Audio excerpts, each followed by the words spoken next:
Welcome back to my channel. ഞാനിന്നൊരു potato recipe ആയിട്ടാണ് വന്നത്. അപ്പോൾ അതിന് മുൻപ് സബ്സ്ക്രൈബ് ചെയ്യാത്തവർ ചെയ്യുക, ലൈക്ക് ചെയ്യുക, ഷെയർ ചെയ്യുക.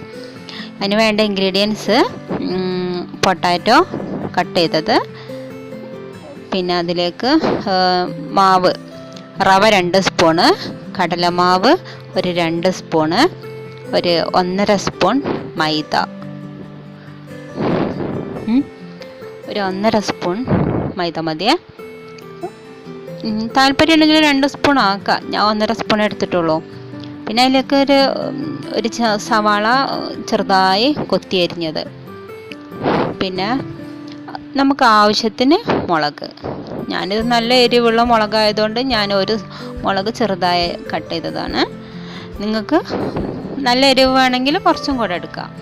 പിന്നെ ആവശ്യത്തിന് ഉപ്പ്, വെള്ളവും ചേർത്ത് നന്നായി ഇളക്കി നല്ല മാവാക്കി മാറ്റാം.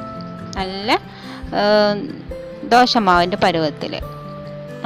അത്യാവശ്യം കട്ടി വേണം, വല്ലാതെ ലൂസായി പോവാതെ. എന്നിട്ട് നമുക്ക് ഈ പൊട്ടാറ്റോ ഈ മാവിൽ മുക്കി പൊരിച്ചെടുക്കാം. എല്ലാം പൊരിച്ചെടുക്കുന്ന പോലെ തന്നെ എണ്ണ ചൂടാക്കിയിട്ട് പൊരിച്ചെടുക്കാം. കുട്ടികൾക്കൊക്കെ നല്ല ഇഷ്ടപ്പെടുന്നൊരു സ്നാക്സാണ്. എല്ലാവരും ഒന്ന് ഉണ്ടാക്കി നോക്കണേ. ഇഷ്ടമായാൽ ലൈക്ക് ചെയ്യുക, ഷെയർ ചെയ്യുക, സബ്സ്ക്രൈബ് ചെയ്യുക. സബ്സ്ക്രൈബ് ചെയ്യുമ്പോൾ അടുത്തുള്ളൊരു ബെല്ലൈക്കണും കൂടെ മറക്കരുത്.